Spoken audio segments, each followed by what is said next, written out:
indah sekali di dalam hadirat Tuhan. Sebuah hal yang sangat saya sukai. Tadi pagi, saudara-saudara, barusan jam 5 pagi sampai jam 6 seperempat tadi saya di sini juga di tempat yang sama. Kita nyembah Tuhan bareng, worship God.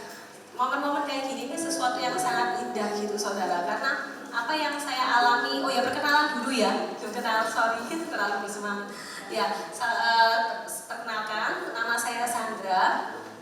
Saya adalah seorang istri dan seorang ibu, juga wanita yang bekerja gitu ya. Oleh anugerah Tuhan, kalau hari ini saya diberi kesempatan oleh Ibu Jessica dan juga tim di sini untuk saya bisa berbagi tentang Grace in Family gitu ya. Jadi sebuah kasih karunia Tuhan yang kami alami, yang saya alami di dalam keluarga kami. Saya akan sharingkan dengan Bapak Ibu, dengan saudara-saudara semua, dengan wanita ilahi yang luar biasa di tempat ini. Saya percaya hadirat Tuhan itu akan memperlengkapi kita.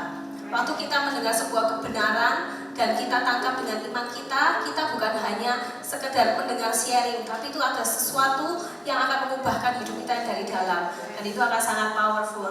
Ya, puji Tuhan, hari ini saya mau share tentang Grace in Family. Jadi mungkin boleh diklik. Ini adalah keluarga kecil kami. Jadi kurang lebih sekitar ya hampir 20 tahun yang lalu gitu ya, saya menikah dengan suami saya, Dani. Jadi ya puji Tuhan, sebuah proses yang kita ini semua dilahirkan, kita adalah bagian dari sebuah family ya saudara. Kita lahir sebagai anak, kemudian kita tumbuh besar, kita kemudian kita bertumbuh dan mungkin ada yang juga berkeluarga, lalu kemudian kita memperoleh tanggung jawab untuk mendidik anak-anak. Nah itulah yang saya dapatkan. Nah waktu dalam proses tentunya kami berempat ini unik, bagaimana cara Tuhan menyatukan kita ini beda-beda saudara. Contohnya misalnya, saudara-saudara mungkin pernah tahu tipe-tipe orang ya.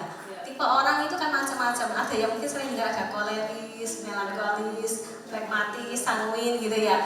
Nah, kalau saudara lihat saya masuk tipe apa kira-kira? Pragmatis gitu ya. Nah, jadi kalau hasil tes saya saudara, jadi memang gini, di dalam Tuhan tuh hebatnya gini, saya dulu dominan 2, tapi sekarang bisa balance 4, jadi mungkin saudara bahkan nebaknya juga susah. Saya aslinya itu tipe koleris, melankolis. Nah, apa sih tipe itu? Itu adalah orang, kalau koleris itu kan gini, punya keinginan tuh kuat. Pokoknya kalau misalnya kita lihat ini bagus, harus tercapai, itu harus tercapai. Mau caranya gimana, pokoknya susah payah diperjuangkan. Nah gitu, kadang tipe orang kayak gini jeleknya apa? Dingin, dia nggak peduli sama orang. Yang penting ayo kita harus mencapai ini, mau caranya gimana, kita harus pokoknya upaya. Nah kelemahannya di sana. Ada orang-orang koleris tegas ya, bisa dalam hal tersebut, tapi juga ada sisi lemahnya. Tidak ada orang sempurna ya saudara. Dan juga kemudian kalau melankolis itu jeleknya apa? Perfeksionis saudara. Saya termasuk tipe orang yang dulu perfeksionis banget, dan orang yang semua yang over itu nggak ada yang bagus gitu kan. Semua meskipun gini, kita ini suka hal-hal yang bagus, tertata rapi, tapi kalau semuanya sudah over pasti nggak bagus. Nah perfeksionis itu membuat orang apa? Stressful, depresi dan seterusnya. Dan tipe uniknya Tuhan itu menyatukan saya sama suami saya, tipenya apa saudara? Ya yang kayak saudara bilang tadi, pragmatis gitu. Jadi suami saya tipenya tenang, kalem, udahlah santai gitu. Jadi ngapain sih gitu kok terlalu gimana gitu. Jadi ada hal-hal yang saya lihat Tuhan itu membalance ya di banyak hal. Melankolisnya sih sama, tapi ada beberapa hal yang jadi kadang kita punya common ground, ada yang beda-beda. Nah saudara, waktu saudara dalam keluarga, coba gini, kita ini pasti kan dibentuk ini dalam keluarga latar belakang beda ya kan, dibesarkan dari kecil sampai besar beda, pasti banyak perbedaan. Tapi kita mau melihat dari sudut pandang Tuhan bahwa perbedaan itu akan jadi sesuatu yang indah dan bisa saling melengkapi. Waktu kita minta gini, masalah perbedaan itu bisa menimbulkan friksi ya pastinya gitu ya, gesekan, apalagi kumpul tiap hari.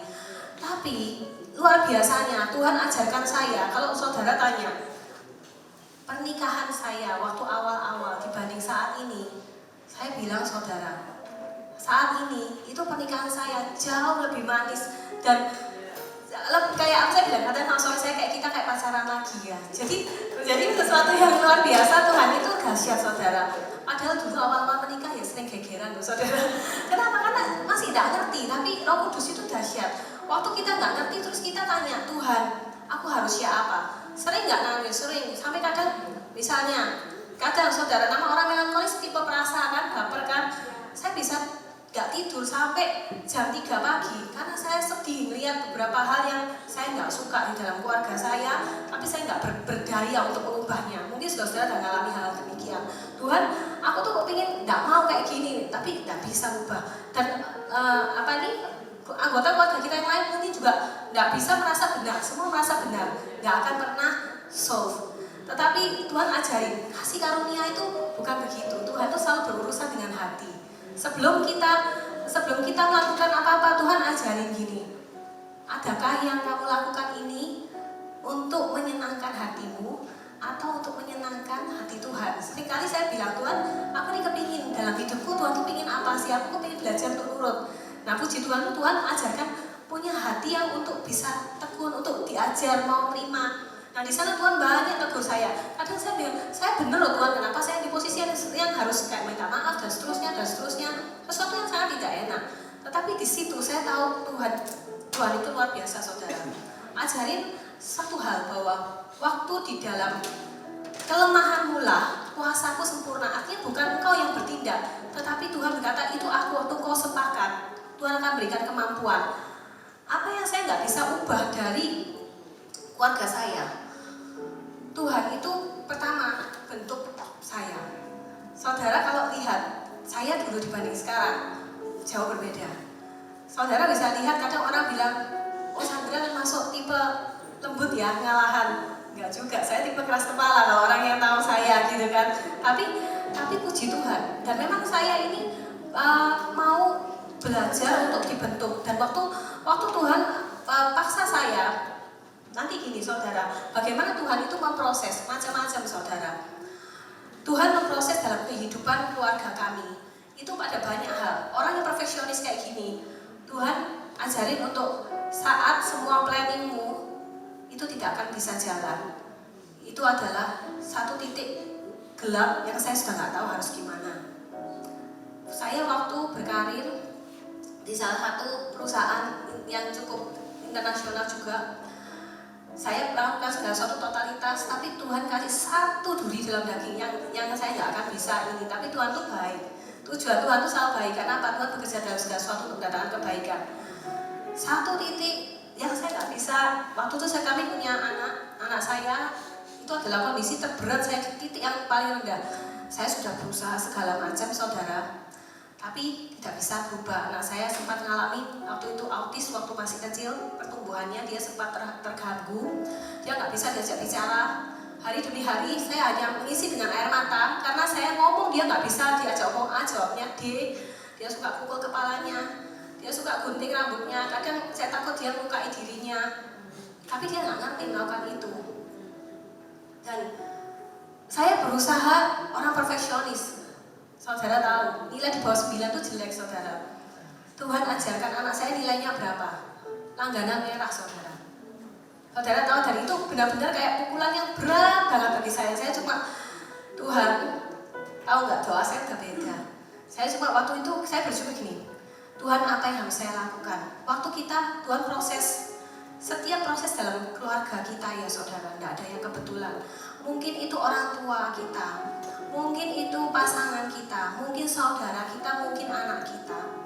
Yang saudara mungkin hari-hari ini merasakan, Tuhan, kok berat ya, gesekannya sakit ya Tuhan di daging saya gitu. Saya diproses gitu kan banyak hal, mau dengan suami, dengan anak, dengan orang tua, semua proses itu semua pasti menjalani kita semua. Tapi waktu kita melihat dari sudut pandang Tuhan, mulai cara merespon saya dirubah sama Tuhan. Waktu melihat kondisi demikian, saya berdoa cuma saya nangis di depan Tuhan. Tuhan harus apa? Tuhan harus apa? Tuhan pertemukan saya sama orang yang tepat. Tuhan harus apa? Dan karena Tuhan ajaib saudara. Saya saya ini jarang antarkan anak saya ke sekolahan karena saya repot di kantor.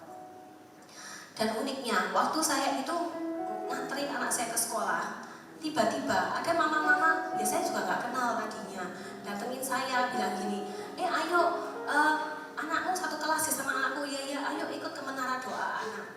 Nah di situ saya itu mikir, ya wis nggak ada salahnya ya, tapi anak saya nggak ngerti apa-apa ya, cuma nanti bikin ribut. Oh nggak apa-apa, jumlahnya masih sedikit, cuma 4 orang. Ya jadi kita mulai akhirnya, ya kok aneh ya, kenapa dia datengin saya? Mungkin ini jalan Tuhan gitu. Udah, saya sama suami bawa ke sana. Ya benar, anak saya nggak ngerti apa-apa, tapi kita mau totalitas kita nyembah Tuhan sama-sama. Mulai Tuhan tambahkan anak-anak yang ada di sana. 5 orang, 6 orang, 10 orang, sampai saudara, saya nggak bawa fotonya, jadi banyak, jadi sampai 30-an. Dan saya tuh lihat gini, Tuhan kadang agak terintimidasi ya, misalnya gini, kamu sharing, kamu melayani orang lain, tapi kamu sendiri masih bergumul di area itu, gitu kan, anakmu sendiri masih kondisi kayak gitu. Saya cuma bilang gini, Tuhan, saya sama suami mau belajar memberikan yang terbaik buat Tuhan. Kalau Tuhan tidak ubah kondisinya pun, Tuhan sudah ubah kondisi kami. Kita bisa menerima kondisi ini dan kita bisa grateful, kita bisa menghargai kebersamaan ini, kita bisa bersuka cita. Itu sudah suatu kondisi hati yang anugerah yang terbesar. Yang dulu saya cuma bisa keluhan dan tangisan, tapi sekarang udah beda. Bersuka cita bisa doain orang lain, bisa ini, kemudian anak saya mulai belajar bisa doain orang lain. Nah saudara, saya mau kasih tips saudara. Saudara, kuat tahu enggak, kuasa firman itu dahsyat, luar biasa. Luar biasa. Waktu saya baca firman Tuhan, anak saya itu kan anggapannya pokoknya jauh di bawah rata-rata saudara. Tapi firman itu mengubahkan. Firman itu dahsyat banget. Anak saya waktu itu saya gini, Tuhan tuh gerakkan saya untuk mulai deklarasi firman. Deklarasi firman saya dengerin waktu itu ada sebuah khotbah, dia bilang bahwa waktu itu sharing dari hamba Tuhan ini, anak-anaknya tersebut setiap hari diputerin terus audio Bible. Nah, langsung kayak itu meremah bagi saya, karena anak saya juga baca kan susah dan seterusnya. Oh cocok ini. Kalau kita dapat sebuah rema saudara, segera bertindak lakukan. Karena Tuhan tuh punya rencana untuk setiap kita tuh unik. Tapi waktu kita meresponi, kita baru lihat hasil. Saya mulai bergerak. Saya langsung datang waktu itu ke sebuah toko buku rohani. Saya langsung beli di sana. Saya cari audio Bible yang kitab Matius, Markus, Lukas, Yohanes, tak beli 4 langsung gitu kan. Mulai hari itu saudara, saya praktekkan, saya putarkan audio Bible setiap jam 9 malam sampai jam 5 pagi. Apakah semua oke? Enggak, anak saya berontak, anak teriak-teriak, enggak karuan. Saya cuma bingung, aduh kayaknya ada spirit yang menolak gitu kan. Saya berusaha tenangkan, tidak apa-apa, ini oke gitu ya. Saya agak pelankan sampai saya lulus anak saya, terus lama-lama dia mulai agak tenang. Volume mulai saya naikkan hari demi hari, terus sampai dari itu jadi sebuah kebiasaan. Satu titik saudara, tiba-tiba setelah jalan beberapa bulan, anak saya bisa bilang gini, Mami tadi malam itu tentang ini, Yesus itu gembala yang baik. Oh, langsung saya tak kuat karena saya, Tuhan terima kasih, dahsyat. Saya sampai wow, amazing ya. Maksudnya benar-benar gak kepikiran dia bisa nangkep sesuatu. Kalau gembala pasti melalui pintu. Waktu itu dia dengerin satu kitab di Injil. Iya, saya kaget, dahsyat Tuhan, dahsyat. Tiba-tiba bisa nangkep kayak gini. Oh, senang saya. Terus kemudian langkah kedua, waktu kita mulai melangkah, Tuhan ajarin kan deklarasi firman saudara. Dulu itu, saya sama suami, apa yang kita dapat? Kita tuh selalu belajar praktek. Tiap hari kita perkatakan firman. Misalnya suami saya dapat rema di Yesaya gitu ya. Roh Tuhan ada padamu. Roh nasihat, roh pengenalan akan Tuhan, roh kepemimpinan dan seterusnya. Itu dia tumpang-tangan ke anak kami dan kita doakan demikian. Apa yang saya dapat waktu itu Yesaya 42:31. Orang yang nanti-nantikan Tuhan akan dapat kekuatan yang baru. Dia akan dibawa Tuhan naik seperti Raja Wali, terbang mengatasi badai, berlari gak jadi lesu, berjalan tidak jadi lemah. Itu kami perkatakan terus, dan saya itu kaget. Dan mulai anak saya itu, kan saya ajarin untuk, ayo ikutin mami, ayo ini kita deklarasi firman ya. ngomong satu kalimat demi satu kalimat, kayak minum obat saudara, pagi, siang, sore, pokoknya banyak kali lah ya, mungkin 10 kalian satu hari saya suruh repeat gitulah, ikutin Mami bicara. Lama-lama anak saya hafal saudara. Ayat yang pertama dihafal bukan ayat pendek, ayat panjang. Waktu itu di Yosua 1 ayat 8. Ada nggak saudara-saudara yang boleh buka sama-sama? Jadi firman Tuhan itu, kalau saya lihat hari-hari ini, saya masih ingat tuh ayat pertama yang dihafalkan, dan itu dahsyat banget gitu. Janganlah engkau lupa untuk memperkatakan firman Tuhan ini, tapi renungkanlah itu siang dan malam, supaya engkau bertindak hati-hati sesuai dengan apa yang tertulis di dalamnya. Sebab dengan demikian perjalananmu akan berhasil dan engkau akan beruntung. Dan dia ganti kata engkau, aku akan berhasil dan aku akan beruntung. Diperkatakan setiap hari saudara. Hafal itu ayat panjang loh saudara. Wah keren banget. Waktu dia mulai hafal satu ayat, hafalin ayat kedua, hafalin ayat ketiga. Tiba-tiba saudara, satu lembar tuh dia bisa hafal tuh ayat firman Tuhan. Dan saudara tahu nggak dahsyatnya Tuhan Yesus yang kita sembah? Apa yang tadinya dia nggak bisa, tiba-tiba di sekolah dia bisa nangkep saudara. Dan saya tahu itu adalah hikmat Allah yang tercurah dalam hidupnya dia. Waktu ya kemuliaan buat Tuhan itu dahsyat banget. Saya melihat sampai saya tuh bilang gini, Tuhan boleh nggak? Dia ini ngerti nggak ya Tuhan bahwa Engkau itu ada? Kasih sebuah kesaksian, dia bisa.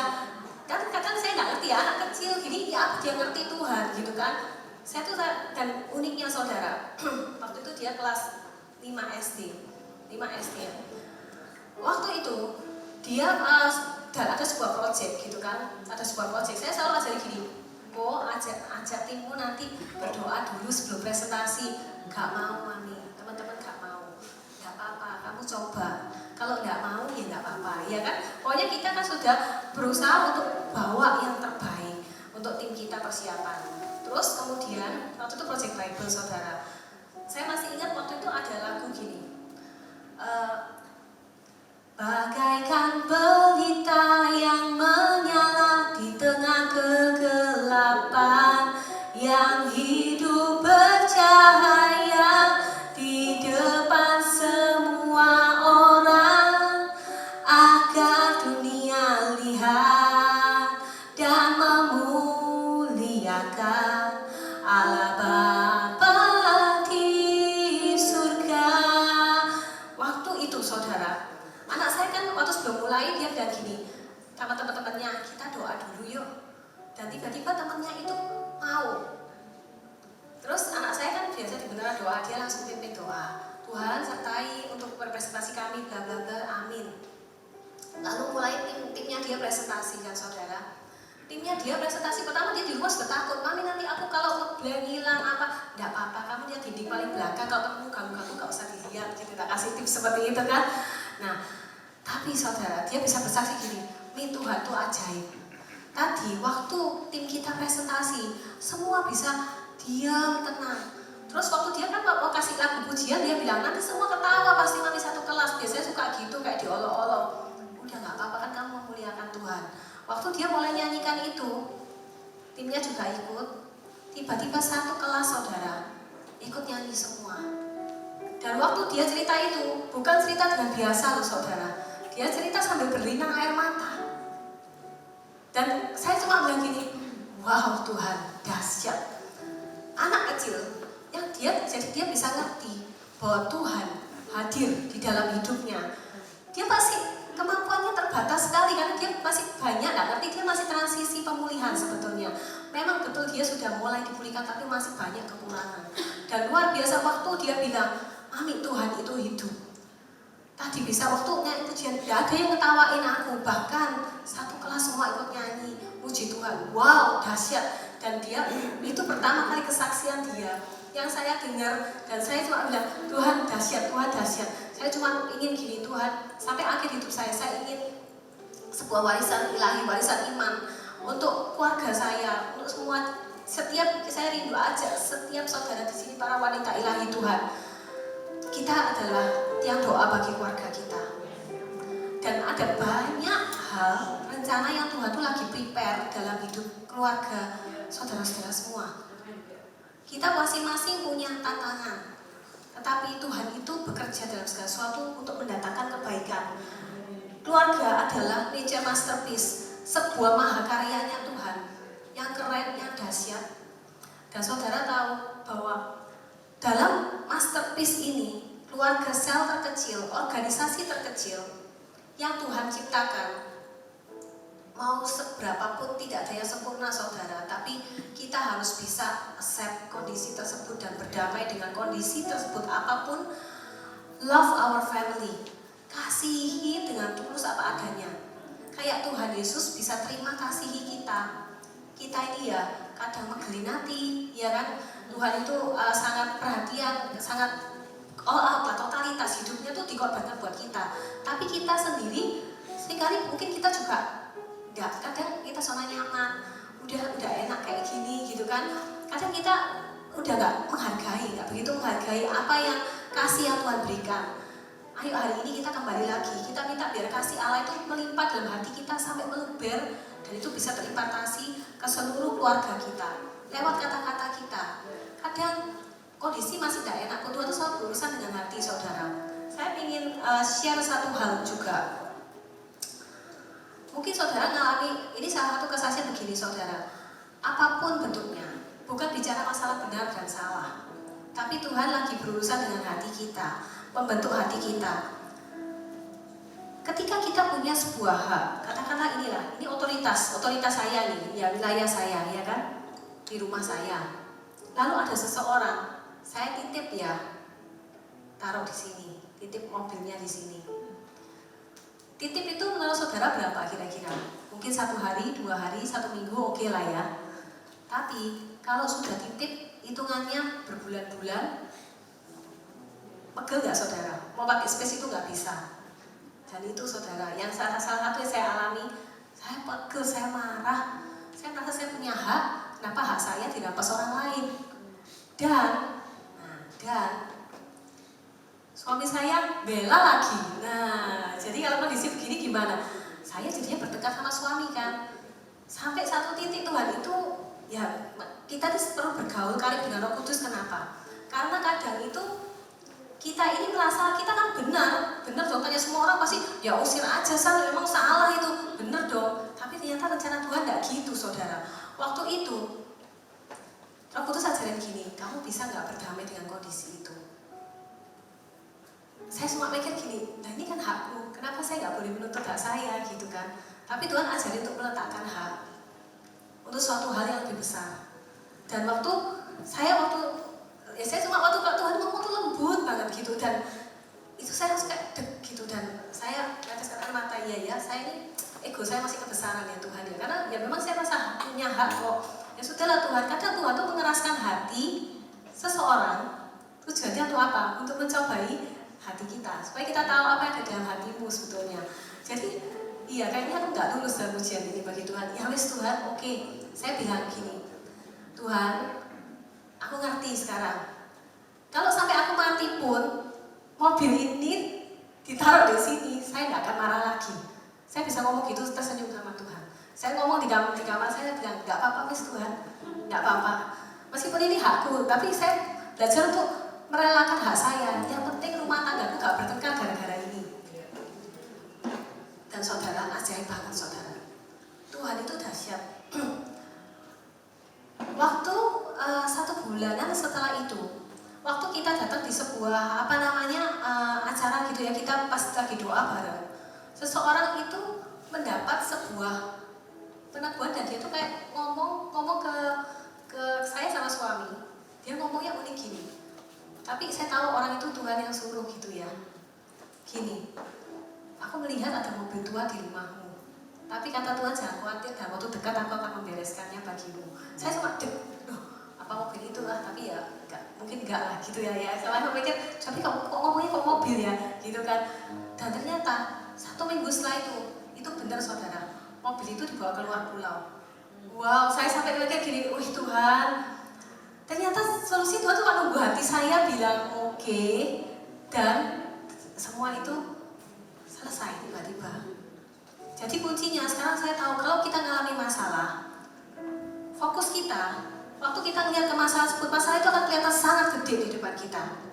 Tapi waktu kita alihkan mata kita, fokus ke Tuhan, ada kemuliaan kan di balik salib ini. Apa yang Tuhan rencanakan? Aku harus berlaku seperti apa? Kalau Tuhan Yesus di posisi saya, Tuhan akan mengambil tindakan apa? Itu yang sering saya lakukan. Dan saya diam, dan Tuhan akan, oke, kayak gini. Oh gitu ya Tuhan. Oke. Jadi saya belajar meskipun berat bagi daging, melangkah. Jadi kalau sekarang saudara lihat, Sandra yang hari ini berdiri di depan saudara menjadi orang yang jauh lebih sabar. Karena proses pengolahan Tuhan. Proses pengolahan Tuhan itu tidak habis-habisnya saudara. Kadang saudara diangkat tinggi di atas, kadang saudara dibanting ke paling bawah. Tujuannya apa? Bentuk hati kita. Karena Tuhan ingin kapasitas anak-anak Tuhan itu harus besar. Karena Tuhan punya agenda yang besar juga. Untuk apa? Untuk kita itu bisa memberkati, menggarami orang-orang di sekitar kita ini butuh loh. Butuh apa ya? Butuh role model, butuh lighting, butuh apa yang Tuhan itu punya. Tuhan ingin bagikan ke kita anak-anak Tuhan supaya kita itu bisa berdampak. Saudara, hati lagi mood atau tidak, kita tidak lagi jalan dipimpin oleh perasaan, tapi kita mau berjalan dipimpin oleh tuntunan Tuhan. Itu dahsyat. Nah, hari-hari ini saudara mungkin sering melihat di media bagaimana bahayanya orang banyak kehilangan jati dirinya. Dengan kondisi tantangan, tekanan, pergaulan, apapun itu saat ini lagi memblurkan siapa sebenarnya diri kita. Dan saya mau ajak saudara-saudara untuk baca ini dan kita paham betul di Kejadian 1 ayat 27 sampai 28. Tuhan berkata, maka Allah menciptakan manusia itu menurut gambarnya. Baik, sama-sama ya. Maka Allah menciptakan manusia itu menurut gambarnya. Menurut gambar Allah diciptakannya dia, laki-laki dan perempuan diciptakannya mereka. Allah memberkati mereka, lalu Allah berfirman kepada mereka, beranak cuculah dan bertambah banyak, penuhi bumi dan taklukkanlah itu, berkuasalah atas ikan-ikan di laut dan burung-burung di udara dan atas segala binatang yang merayap di bumi. Amin.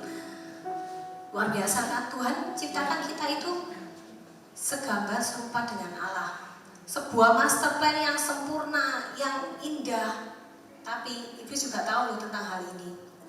Dan dia gak akan tinggal diam. Apa yang hari-hari ini lagi dilakukan? Berusaha untuk memblurkan siapa jati diri kita, sehingga kita akan berjalan ke arah yang salah. Nah, di sini kita perlu tahu bahwa pertama, kita semua para wanita ilahi yang dikasihi Tuhan, kita perlu tahu bahwa kita adalah orang-orang yang dibentuk Tuhan dengan sempurna. Mulai kita lahir, kita di keluarga kita, ini tempat kita bertumbuh. Mulai kita merangkak, kita nggak bisa apa-apa. Mulai kita cuma biasanya minum susu, makan bubur, sampai kita bisa semakin kuat. Dan kemudian kita mulai menjalankan banyak role dan dalam kehidupan ini. Dan ada banyak tantangan dalam setiap stage-nya. Tuhan membawa kita bertumbuh. Dan dalam proses pertumbuhan tersebut, semua kalau Tuhan ciptakan kita, kejadian kita ini ajaib saudara. Apapun kondisinya kita hadir di dunia ini, keluarga kita, semua mau dari ayah ibu kita, saudara-saudara kita, anak kita harus percaya bahwa waktu kita lahir baru dalam Tuhan. Kejadian kita, kalau Tuhan bilang itu dahsyat dan ajaib, ditenun oleh tangan Tuhan sendiri sejak di dalam kandungan ibu kita.